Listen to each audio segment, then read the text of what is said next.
पवन सिंह ने एक ऐसा वीडियो शेयर किया है अपने इंस्टाग्राम पे जो कि आप लोग देखकर भावुक हो जाएंगे। नमस्कार दोस्तों, मैं धनंजय कुमार। इसी वीडियो के बारे में हम बातचीत करने वाले हैं इस वीडियो में, तो वीडियो को लास्ट तक देखते रहें। और जो लोग मेरे चैनल को भी तो सब्सक्राइब नहीं किए हैं वो लोग कर लें, क्योंकि हमारे चैनल पर भोजपुरी का हर खबर सबसे पहले आता है। तो दोस्तों, इन दिनों भोजपुरी के पावर स्टार पवन सिंह अपने चुनाव प्रचार में लगे हुए हैं। लगातार पवन सिंह बिहार के काराकाट में चुनाव प्रचार कर रहे हैं और गांव-गांव जाकर भोजपुरी के पावर स्टार पवन सिंह लोगों से मिल रहे हैं। लेकिन कल भोजपुरी के पावर स्टार पवन सिंह ने एक हॉस्पिटल में गए थे मिलने के लिए। लेकिन हाँ, थोड़ा सा आप सभी को मैं फोटो और वीडियो नहीं दिखा पाऊंगा, क्योंकि थोड़ा सा चैनल पे प्रॉब्लम आ जाता है हॉस्पिटल वाला वीडियो और फोटो दिखाने से। तो कल भोजपुरी के पावर स्टार पवन सिंह ने एक हॉस्पिटल में गए थे, लोगों से मिले जुले और पवन सिंह ने मदद भी किया। अगर भोजपुरी के पावर स्टार पवन सिंह का ये वीडियो आप लोग देखना चाहते हैं तो पवन सिंह के इंस्टाग्राम ID पे जाकर आप लोग देख सकते हैं। और पवन सिंह ने एक भावुक कर देने वाला गाना भी लगाए हैं, जिस गाने का नाम है निर्धन के रोग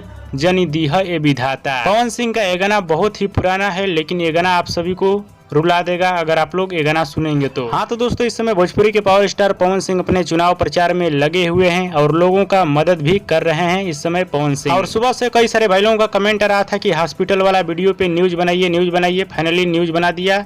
थोड़ा सा लेटेस्ट न्यूज आ रहा था, इसीलिए ये न्यूज थोड़ा सा लेट हो गया। बाकी भोजपुरी के पावर स्टार पवन सिंह का ये अपडेट आप सभी को कैसा लगा हमें नीचे कमेंट बॉक्स में जरूर बताइएगा। वीडियो पसंद आया तो ज़्यादा लाइक करें, कमेंट करें, शेयर करें, सब्सक्राइब करें। धन्यवाद दोस्तों।